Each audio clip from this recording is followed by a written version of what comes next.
Okay, from Code 591 in beautiful downtown Jesup, this is the birthplace of the Bohemian Revolution. We are the Bohemian Underground with producer Blake Tempus of Buchanan County and co-host Dale Rueber from Buchanan County, downtown Jesup. I am Jim Gillespie, and this is July 20th, 2025. Where did the days go? Well, when you're zipping around all over the country, it's hard to keep track of time. I'm sure that's been a problem for you. Well, you're the one always on assignment. Finally, I got to go on assignment. I have responsibilities. I understand. I'd like to remind everybody that we have Mickey D's food truck here in Jesup, run by Mike Farrell and his family.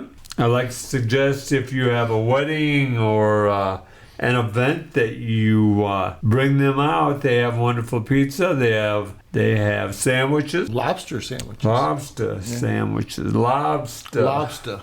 Yeah. And check out Traveling Art Show that they carry around for us. Nick Thomas' work is in that art show. Another sponsor who's been with us since the birth of the C. Brown Arts Center is Derek's Repair, located in Jesup, Iowa. Contact Derek Marty for your car repair needs. Derek called me yesterday and said, look, there's a podcast out there called the Steve Brown Etc. Oh, Steve Brown Etc. Steve Brown Etc. Okay, did you find it? I found it and listened to it. It sort of sounds like another sponsor of ours that we played last week. If you remember, we played Bubba Seaman and What's Up, and it sounds like the start. The first few minutes sound like the start of Bubba Seaman's What's Up. Can we sue them or anything? Do you know when they started? Or I think you can do anything on podcasts. I doubt if we could sue them. True.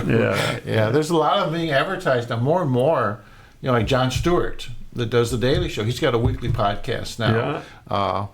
And it's called The Weekly Show, I think. And I have not listened to it yet, but he's advertising. A lot of people are getting into that. News people and even actors and this sort of thing, putting out podcasts. Well, and Dale, it's almost like you were trying to lead me into a game I have for you. Is that right? That is amazing. Oh, well. It is how organized this is. Okay. That's like swear word, organized. You shouldn't say organized to old guys. Yeah. You look at their garage, you say, he's not very organized. But here I'm going to name some podcasts. You tell me if it is a real podcast or not, okay? All right. The first one, Stewing with Jon Stewart. Oh, Stewing with Jon Stewart? Well, I've heard him, I just talked about that, and it wasn't called Stewing, so I'm going to say no. You are correct. Because this is The Weekly Show. Correct. Okay. Is it a cult? Chet Reagan. Yeah, I will say yes. That's something he might do. No, it's not. Good guess. Got him. I stumped him. We have an audience today. Yeah. We have a small audience today. Clap for us over there so they can tell you here. Thank you. I stumped you. Okay, here we go. Here's another one. Taboo-rific by Hunter Biden. I'll say no. It didn't sound like anything he would do. Very good. You are correct. Redeem. Okay, 2 out of 3. 2 for 3. Okay, keep track, guys. Okay. Let me speak with your manager with Warren Buffett. I'm going to say no. I can't see Warren Buffett doing that. Very good. All right. Here's another one.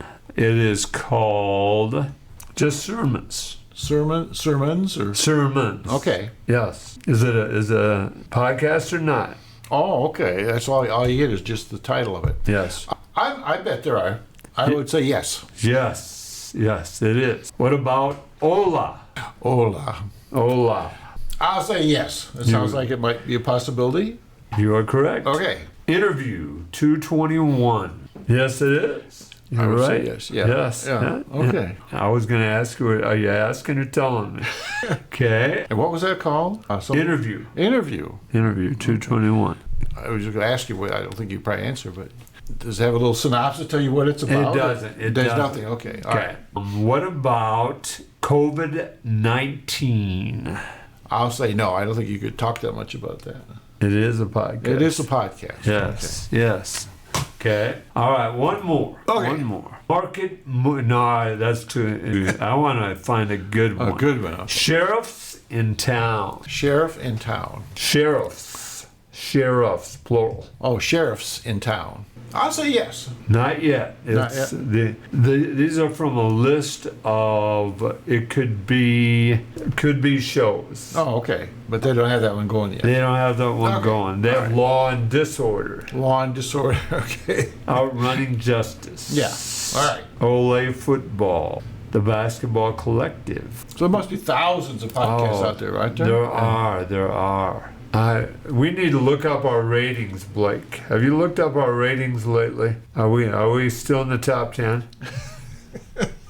Might be the top 15 now. Top 15. Right, Well, I'm the we're top out of the 15 top out 10. of 50,000 podcasts. That's not so bad. That's not bad at Yeah. all. All right. I'm really proud of you, Jim, how you really bucked this thing up. Thank That's great. you. Yeah. Thank you. What is the issue you brought today, Dale? Oh, well, I was going to talk about consumer spending. Talk about that, All right. please. I saw, it's amazing. If you ever watch The Daily Show, and every day, those 4 days a week, they interview, usually it's an author, and some very serious books. And Okay. today they had a young gal who has written a book about the economy that, of course, the interviewer swears by this really, really good. But one of the things she mentioned, which got me to thinking about something I've thought about before, is that 70% of our economy is consumer spending. Right? And this whole idea was about cutting back on what they call entitlements. Social Security, Medicaid, this sort of thing. Yes. Okay. So I was thinking about the Buttercup Cafe in Independence. Okay. Right. I like the Buttercup. I do too. And we go in there, probably 3 times a month on Monday morning. We hammer out a menu. This is the hardest thing about being married. You hammer out a menu for the meals you're going to have, and then you have to say, okay, we're going to make a shopping list so we can make these meals. And then what else of the regular stuff you just have on hand, what else do we need? And you make this big long list, okay? Okay. And if you're still talking to each other, then you get in the car, go to Fairway on Monday mornings to be ready for the week. So that's the most difficult part of being married. Oh, it's unbelievable. Anyway, making that weekly menu out. Okay. So a lot of times, because the nice guy, I will stop and we will have breakfast at the Buttercup Cafe on our way to Fairway. You are Monday just morning. a prince. Yeah. You're a prince. As a print, okay. Yeah. And so you go in there and there's at least 25 people in there every time we go in. Okay.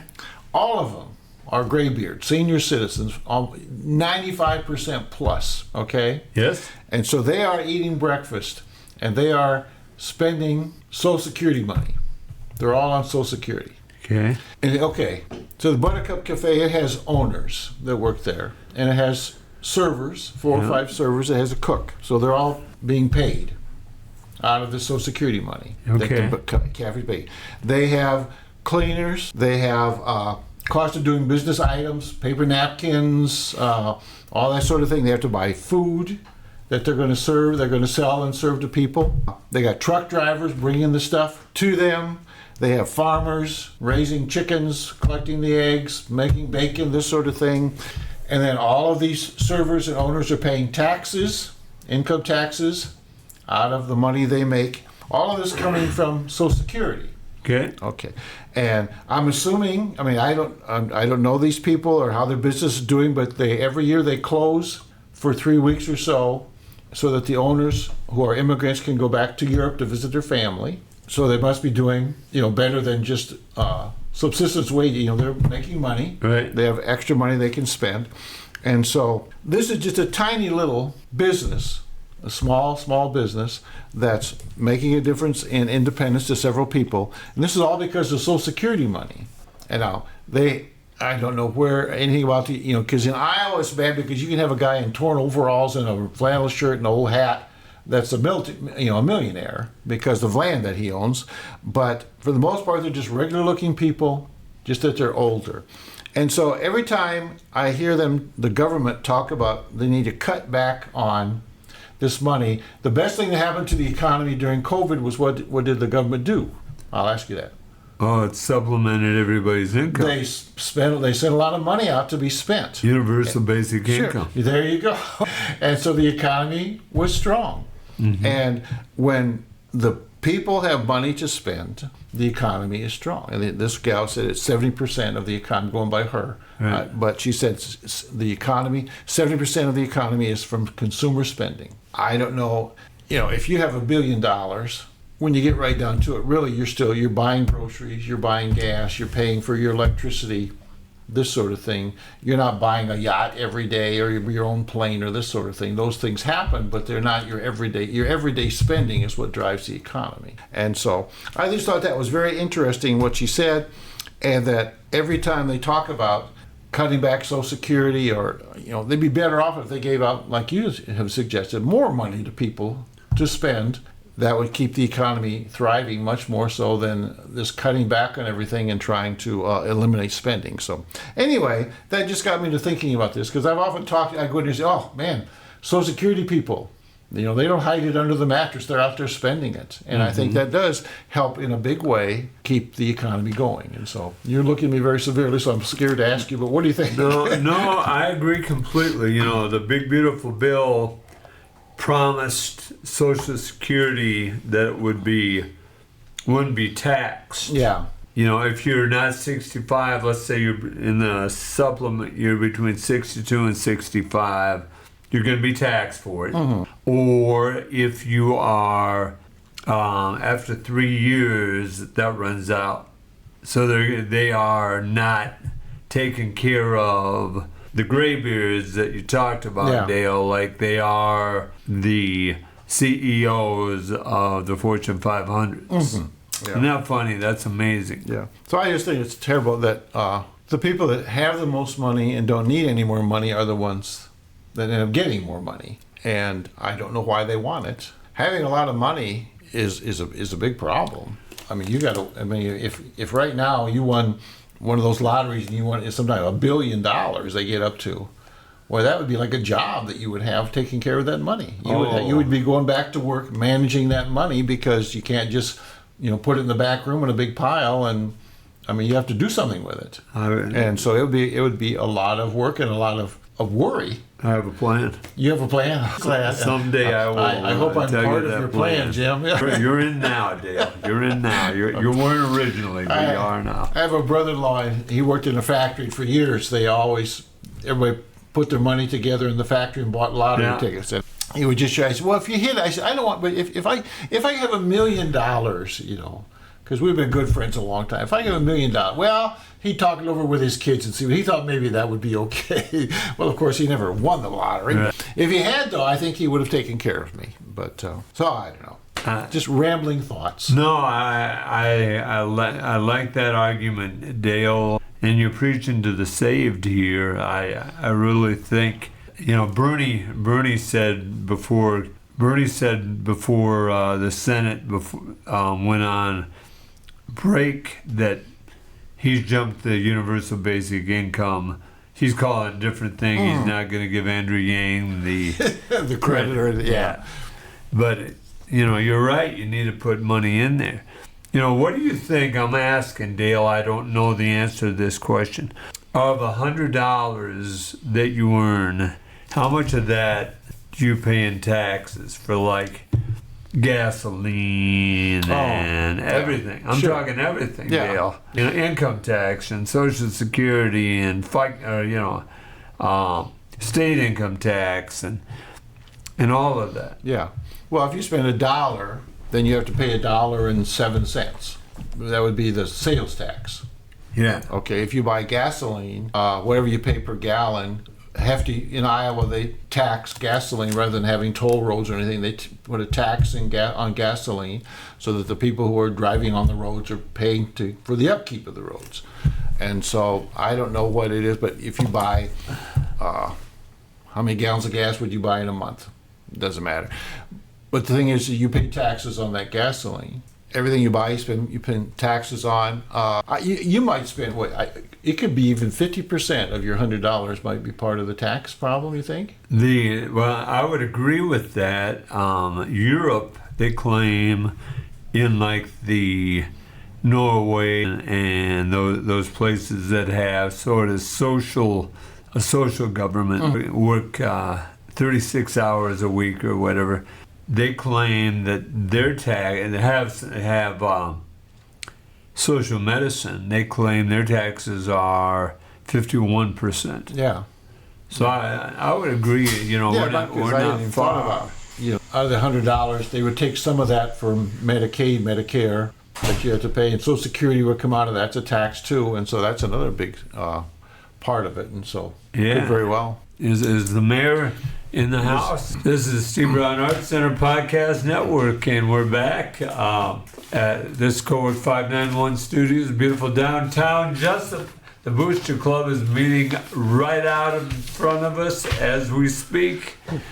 And I didn't know the Booster Club met in the summer, but I think they have a new captain. I think Ricky turned over his reins, so perhaps they might be setting that up and everything. Okay, yeah. Getting ready for football. Heck, next month it starts already. Yeah, it doesn't. The summer goes by fast. I saw all the years I taught in August, early August, I would hear a cricket chirping in my basement, and I said, "Oh, that was just school is coming. You're gonna have to go to school." And so I saw a cricket the other day outside, but he was looking at the door like, "How can I get in there?" And so I know school is coming. But, Yeah, you're right. What was your plan, Dale, setting up for school and getting your room ready? When would you generally start going up to school then? well, I would probably 2 weeks before school started. I would be up there. Elementary, you have all these bulletin boards, and so you have to have something on them that's supposed to be academic, not just "Hi, welcome back" or this sort of thing. You're supposed to teach them something they can look at, and you don't always make it, but you go up and I like to cover the back of the bulletin board with paper, and then I like to hit the border, and you can buy border now, but I had a bunch of border on tag board. And I would figure out, my color schemes, and then I would draw around that and cut it all out of construction paper and then staple it up. And I enjoyed doing that. Right. And so I didn't just go to the teacher store and buy border, but I liked cutting it out and intricate, because there's some intricate patterns that I had that nobody else had, because I got these over the years from different people.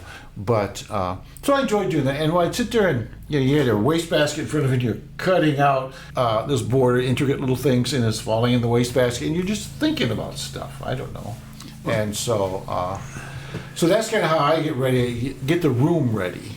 And once you got the room ready, then you start looking at class lists as soon as you could get them, and how many kids and how you can arrange your room, the desks and this sort of thing, and to be an efficient place. And sometimes the room dictates to you. I had classrooms that were long and narrow, and the chalkboard was on one of the long sides. And so you'd have lots of rows with 3 desks in each row. Right. I mean, that's all you could do.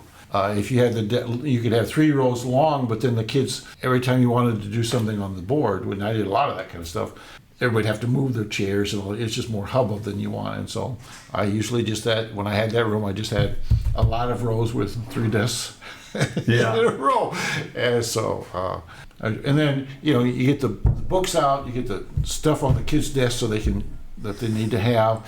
And then, and again, early on, you would look at, if you had new books especially, look at curriculum and this sort of thing. But after you do it 20 years, you know the curriculum pretty well. And so you know pretty much just how you're going to start. Right. And what you're going to teach. And the first day, I always worry, you want to make a good impression, you want to make it interesting for the kids, but they have, nothing to do yet, And so it's trying to figure out things to do to, get to know you kinds of things. Yeah. And maybe some little fun package, depending what age level, but fun package to do and get involved in it. But I learned that the best thing to do is start teaching right away, because kids that have nothing to do make problems. So I always thought, if I could, I'd like to get them busy right away. But the first, you spend a half hour just talking about yourself and what you expect of the kids and this sort of thing. And so, nobody likes to have a little lecture like that, but you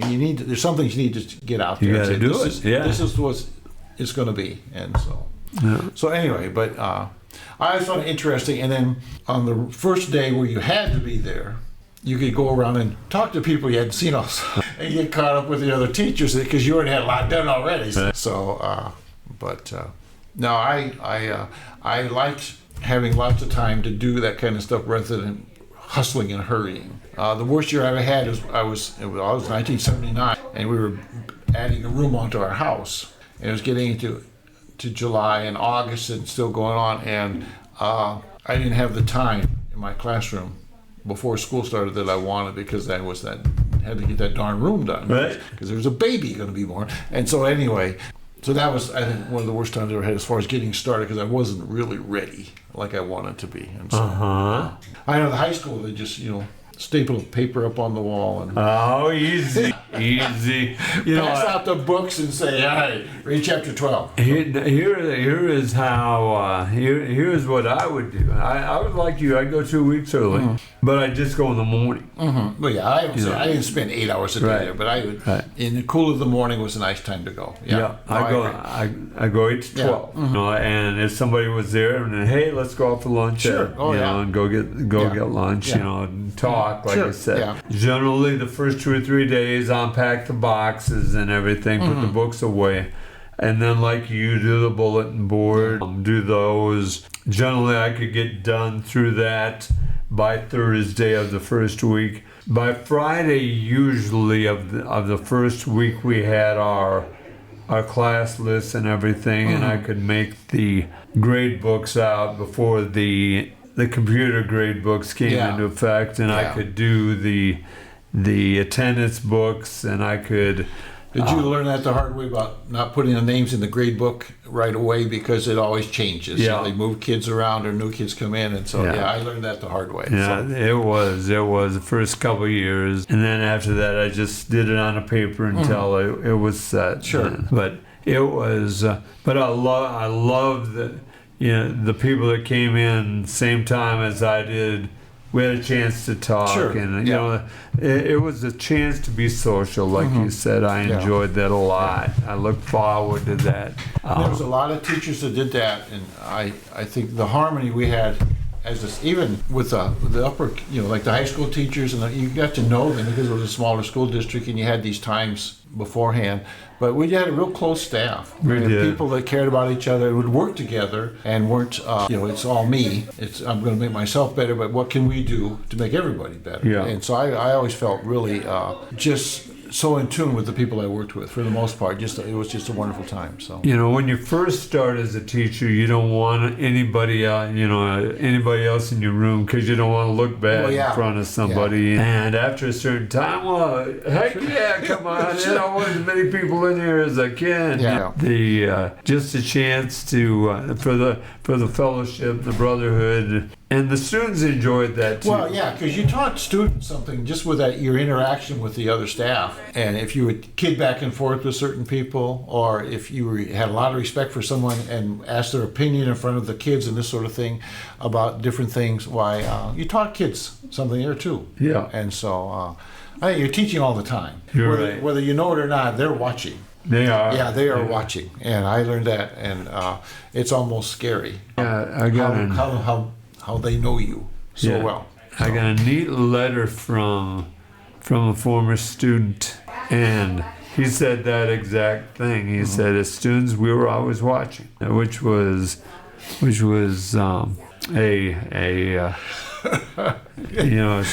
of neat, sort of scary.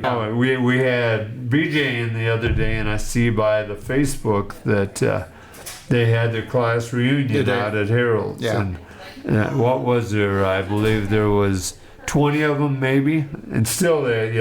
You could see the smiles, and 7 of them stayed for a long time. There's always that group. That doesn't want to leave. Yeah, and that's so cool. It's so cool. I've come to love my class reunion, the brotherhood. That I got a nice letter. Believe it, that I got not a letter. I got a messenger from my 8th grade basketball coach, and he was my 8th grade social studies teacher. He was the reason that I got into Oakley Natbig is his name. He lives up in the Twin Cities now, and his wife's name is Holly. And it was his first year of teaching, and he talked about our class with me, and he mentioned he remembered me in class, which wow, that's pretty cool. How many kids he's taught over the years? And And he continued to teach even after he retired. He coached and stayed involved. There's a shout out to Oakley out there right now. He talked about getting together and like we did with BJ. We're so lucky to have former students like Blake is our producer, and Angie Neverman Sabres just walked by there, and walked by here now. We're so lucky to be close to our students, Dale. Yeah, there's quite a few that are still in the area. And a lot of them. I'm down at Farmers Day, and you run into a lot of kids down at Farmers that come back to try, even if they live quite a ways away, we'll come back for that. And so that's always nice to run into kids that way. It is. Well, I have another game for you, Dave. Okay. This one's a little more enjoyable. You can't fail. You can't fail. The other one, you probably didn't realize this, but I was doing a lot of guessing on that first one. I'd have never known it. Yeah, well, I shouldn't have said it, but I just confess all the time. Okay, so here you go. All right.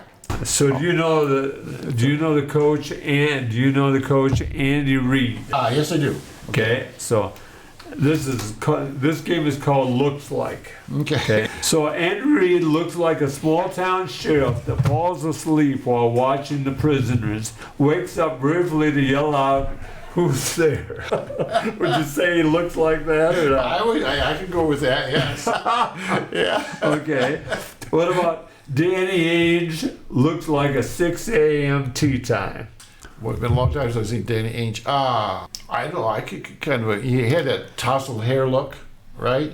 Oh, he did. He's kind pretty of, bald. And so I can see that. Yeah. Is he bald now, or? Yeah. Oh, okay. Okay. Brett Gardner looks like the state trooper assigned to protect a college football coach during a game.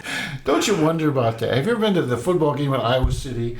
And there must be 50 highway patrol cars all lined up, parked in a certain spot, and you think, who's watching the road? They're just all. And does it take that many? I don't know. All right, give me that one again. Okay, Brett Gardner looks like the state trooper assigned to protect a college football coach during a game. Yeah, usually that's an older guy who kind of heavy set. So does he look like that? I don't know. Okay, he does. He's a little bigger. Yeah. Colin Cowherd. Do you know Colin Cowherd? Yeah, he has it's like a podcast on it. It's only he's network. Yeah, okay. Colin Cowherd looks like the straw sun hat wearing beachgoer in a natural disaster movie who mouths the words "oh crap" and then is wiped away by a freak tsunami. Yeah. I think that works, yes. Okay. Another Colin Cowherd looks like the husband playing tennis with his wife in slow motion in a Cialis commercial. Cialis. Cialis. Thank you. Okay. Not that I know anything about that. But yeah, I can buy that too. So. Okay. You know who Adam Silver is? Tell me. He is the NBA commissioner. Oh, okay. Big tall bald guy. Yeah. He's the one they always boo. Yeah. Yeah. Okay. Adam Silver looks like the guest bassoonist in the symphony that bows before the crowd just before he sits down to play Tchaikovsky's Fourth. Yeah. Yep. Andrew Luck, you remember him? He played quarterback. Football. Okay. Andrew Luck looks like the guy standing silently at a whack-a-mole game after it ended, waiting for one more mole to Yeah, that's funny. Okay. All right. Jeff Fisher, he was a football coach for many years. Okay, I don't think I know. Okay, that's Steve Fisher was the basketball coach. Yeah. Yeah, okay, this is Jeff Fisher? Jeff Fisher. Okay, I don't know that. Jeff Fisher looks like happy hour at Applebee's.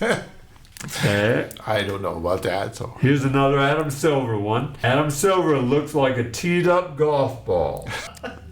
Yes, I would agree with that. Okay. You know who Draymond Green is? Plays with Stephen Curry. On the 49ers, but the Golden State. Golden State. All right. He's a little more violent. Draymond Green looks like the biology student looking up from a microscope and smiling in a university brochure. I can buy that too. Okay. You remember Pete Carroll? Football. Yeah. Okay, Commissioner. Pete Carroll looks like he keeps hugging long after the other person is let go. Yes. Okay. Do you know people? I know people like that. Okay, Yes. Bruce Pearl, he used to coach at Iowa. He was assistant at Iowa. He's at Auburn now. Yeah. Bruce Pearl looks like he eats a baked potato like a taco. Randy Johnson, you remember the big unit? Oh, yeah. Randy Johnson looks like he has a pool cue case made of snake skin. Yeah, he was a mean man. That was his persona anyway. But I can see that. He probably killed the snake himself, though. Okay. Let's see here. There's just a few more. Jeff Van Gundy looks like the mortician that eats a sandwich while he works. Yes. Okay. I saw a guy. You said the rendering truck. If you had a dead cow, the rendering truck would come out. Oh, yeah. This guy came out and was new, and he parked the truck and he got out and he sat on the cow and ate his lunch out of a lunch bucket before dragging it into the truck. Oh, Lord. I swear to God, it's very true. That's a guy who's been working at the same job too long. Okay. Mike Golick, Richie Incognito, and others look like the construction crew that Cat calls women. Okay. Urban Meyer. Tell me who. He was the football coach down at. Oh, okay, sure, very famous. Alabama and everything. Yeah. No, Urban Meyer. He was at Ohio State. Big cheater. But didn't he go back? Didn't he go down Miami. south? Miami. Oh, is he in Miami? Yeah, he went down south somewhere. Okay. Yeah, in the NFL and failed in the NFL. Yeah. Okay. But Urban Meyer looks like the neighbor who has to have the bigger lawnmower. Yeah. He does. He does look like that. Yeah, he does. Yeah. Okay. He does. You remember Wade Phillips? He was a football coach, Fulton Phillips' son. Okay. All right. Wade Phillips looks like a flabbergasted lost Boy Scout leader. Could be, yeah. Okay, there you go. All right, so that's what we got. Okay, that's those are fun. Yes, they are. Those are fun. Yeah. Yes, they are. So how people can, some people have good imagination with the basketball guy looking like a golf ball on a tee. That really, it's mean, but it's true. It's true. Yes. Yeah. Okay. Well, that's the looks like game. So Dale, I've got to talk about this. This is not an attack on religion. There's a saying, organized religion. Let's see, how does this go? Like, I'm not a member of any organized religion. I'm a Methodist. There you go. Organized religion. The reason I am against an organized religion is that it is organized. Okay. Okay. And I offended somebody with that. I mean, drastically. Oh, I guess that. Is that an offensive statement? I don't think it's offensive. No, I was told never to call or to stop by their house or ever anything again. Over just that? Over that statement. Oh. Yeah. Because you can talk about Little League Baseball is terrible because it's too organized. Or youth basketball programs are too organized. Adults, and so I guess I would not be offended by that, and I don't know why anybody else would be. You look at organized religion, it has been misused by fundamentalists. You go back to the time when the Christians invaded the Muslim states. Oh, help me out! I'm having the Crusades. The Crusades. Yeah. Thank you. Yeah. You have. It can lead to a serious discrimination of minorities. Well, if you look at the Crusades, and this is one for sure, where the knights that were going to the Holy Land to fight, they stopped in Rome to see the Pope, and everybody's Catholic in those days. Yeah. And the Pope gives them absolution for everything they have done and everything they are going to do, which then led to robbery and rape and murder all the way to the Holy Land because they'd already been forgiven everything that they did. So that's not religion. No. And that's the, and you can understand why the people they were fighting against didn't like them very much and have not forgiven them for how many thousands of years now, hundreds of years ago. But it's over. But anyway, it's where we at with this?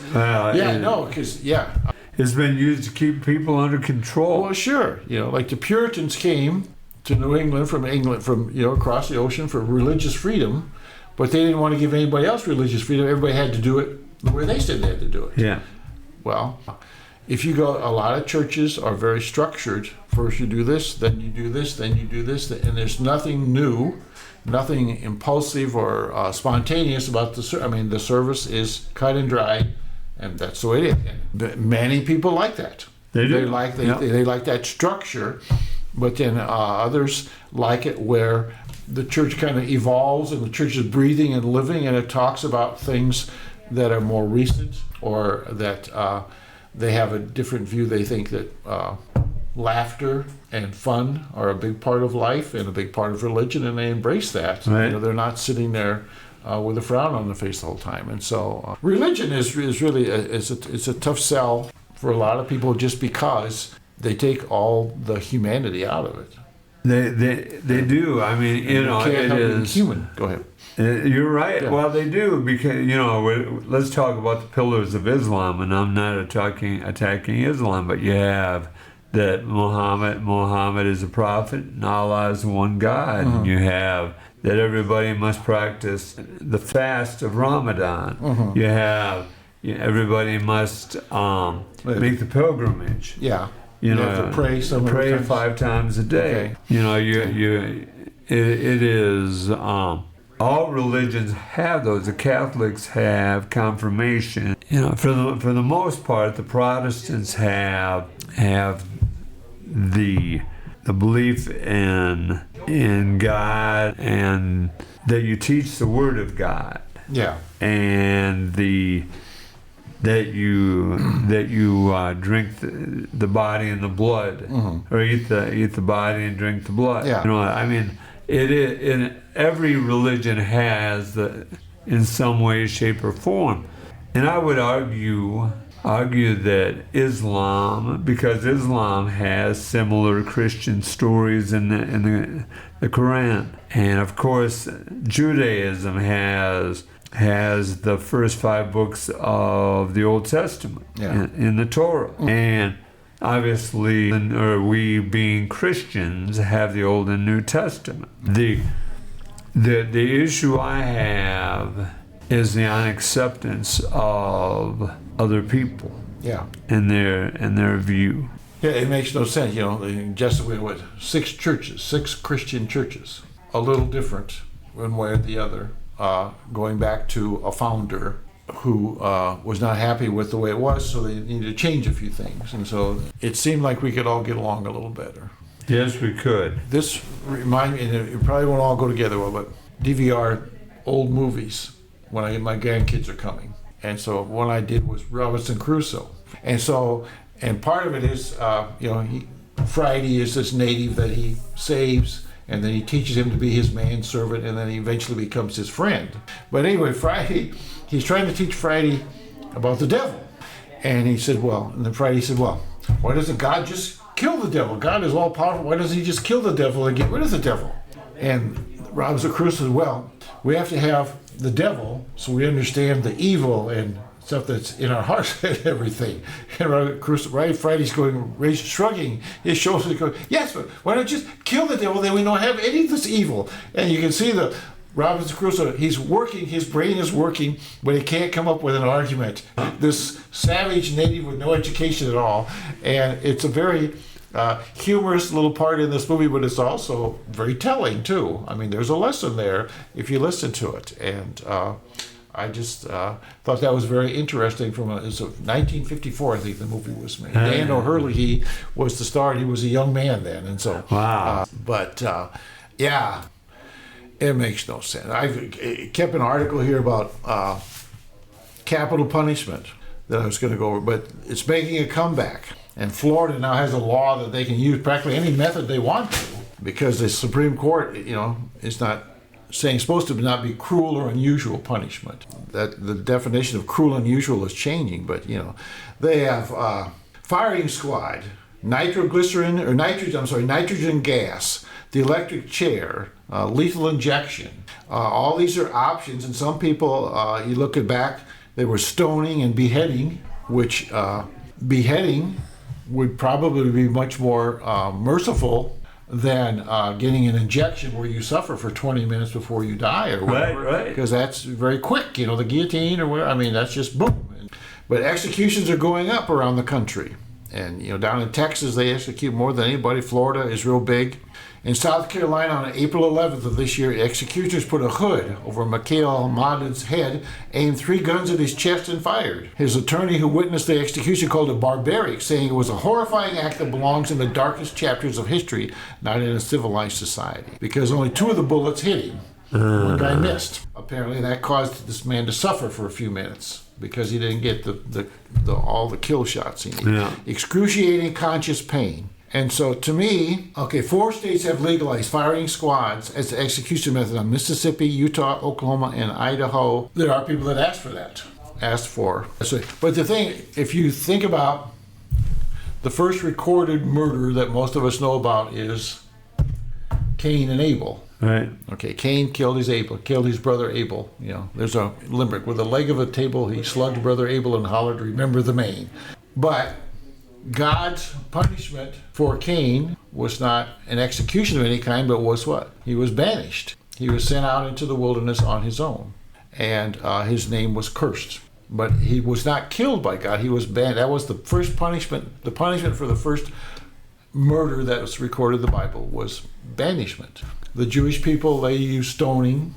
The Christians, they hang them, and like the King of England could have someone they would hang them until they were almost dead, and then get them down, and they would cut them into pieces slowly, so they would die this agonizing death, and then they would put the parts up in a cage and hang it there as a warning to other people. But God had shown them that banishment was the ultimate, and there were many Native American tribes where if someone did commit, it was very rare, but if someone did commit murder, they would be banished from the tribe rather than killed. And so, anyway, this capital punishment, which they're real big on, it's really coming up. They want to kill them, but so many times now they're finding actually that the people that are on death row are not the killers.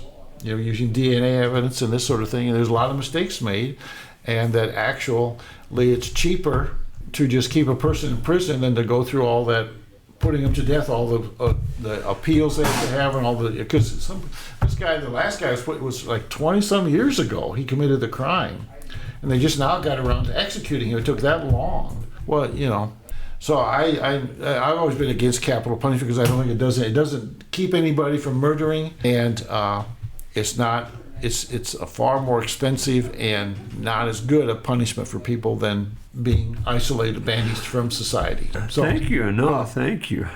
Well, biblically, and we're speaking organized religion, biblically it talks about an eye for an eye. Mm-hmm. Well, yeah. But don't get me wrong. We spoke last week about this.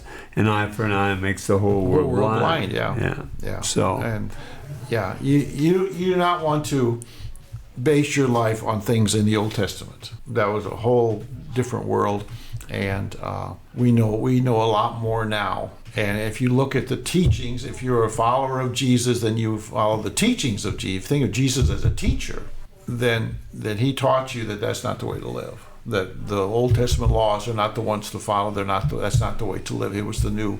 And so if you're a Christian, you should not be reading that Old Testament thing, that's the way we ought to do things, because you've been taught better. Read Matthew, just read the headlines, the highlight. There are books, Bibles that are written where every quote, where they're quoting Jesus, is in like red print or something. Just read that, and you will learn how Christians are supposed to live their life.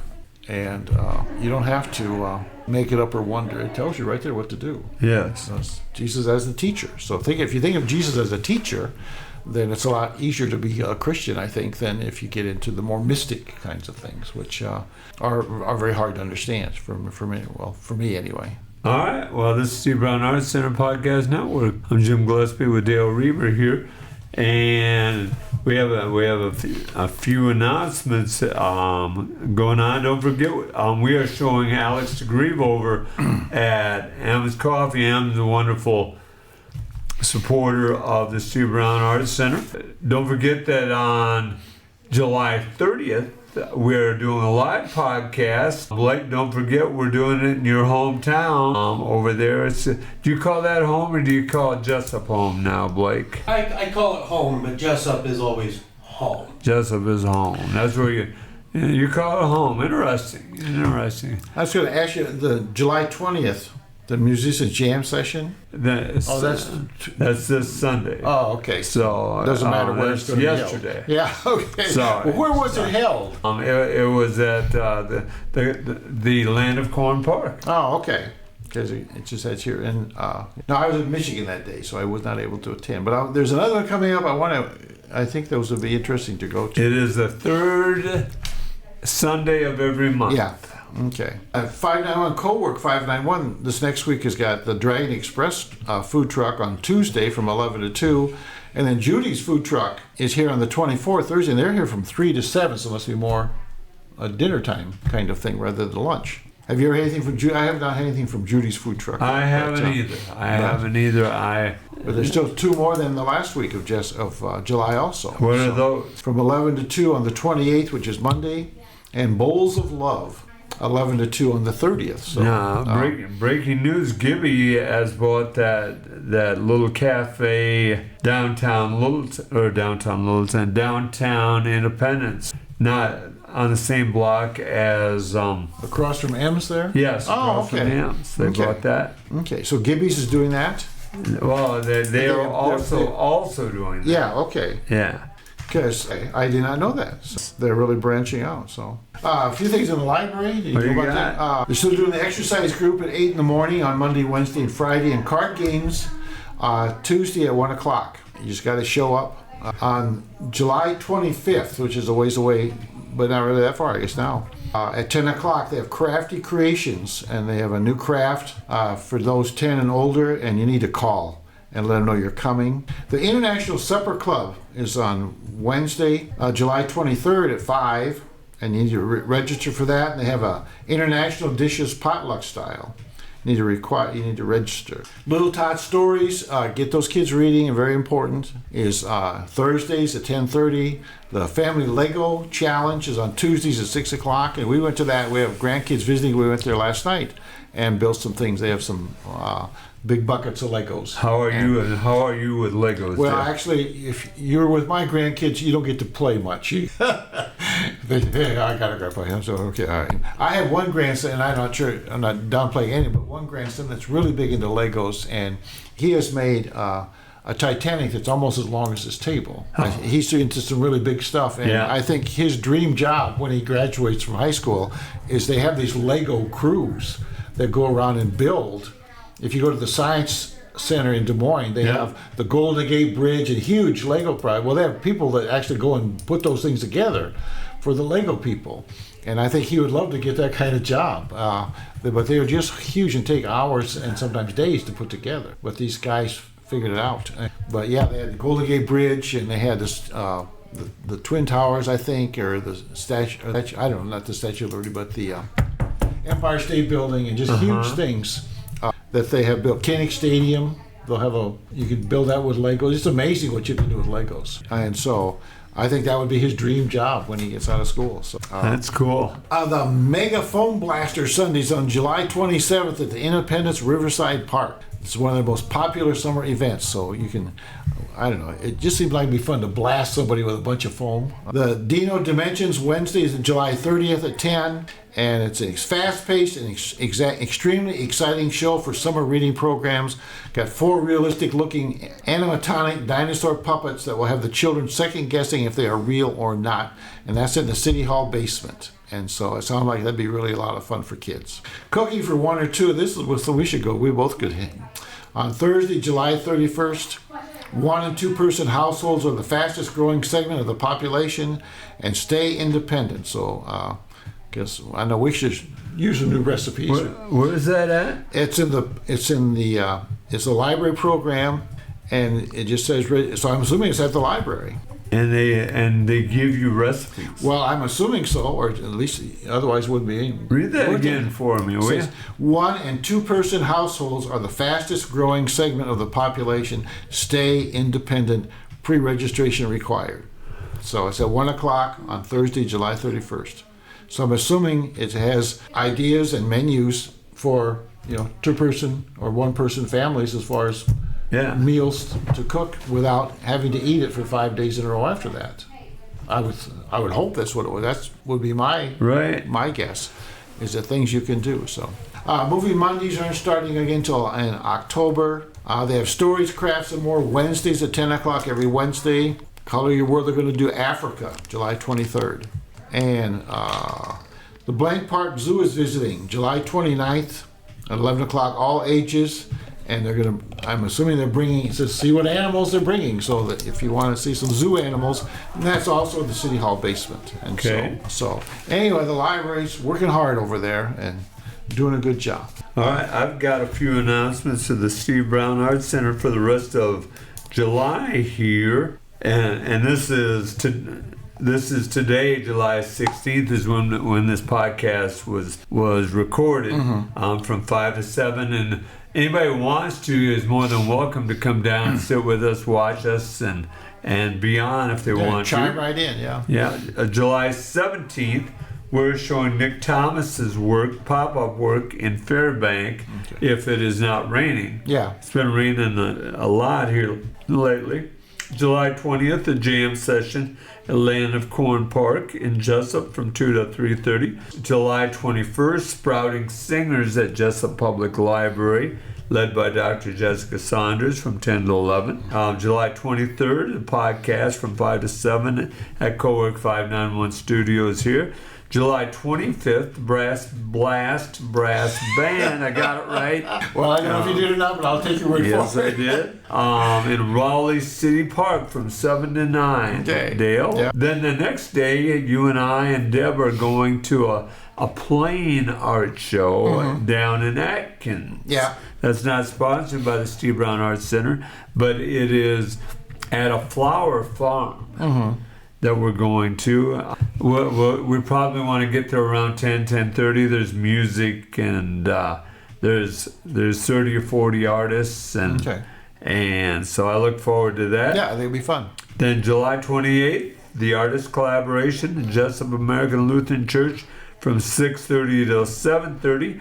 Then the big show, July 30th, Gedney's After Hour Art Show and podcast from 4 until 8.